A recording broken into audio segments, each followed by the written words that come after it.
Hello guys, in this video I am going to show you where you can find the most frequently asked questions in the F1 Clash application. But first I just want to mention, don't forget to subscribe to my channel, because at 10,000 subscribers I am going to show you my whole YouTube revenue statistics and growth strategy, as well as how to make money online. Let's jump into it.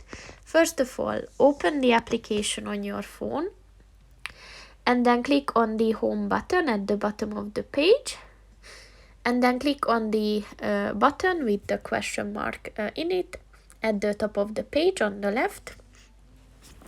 And at the help section you can either describe your problem there, or you can just click on any of these topics to see questions, and if you found what you're interested in, then just click on that.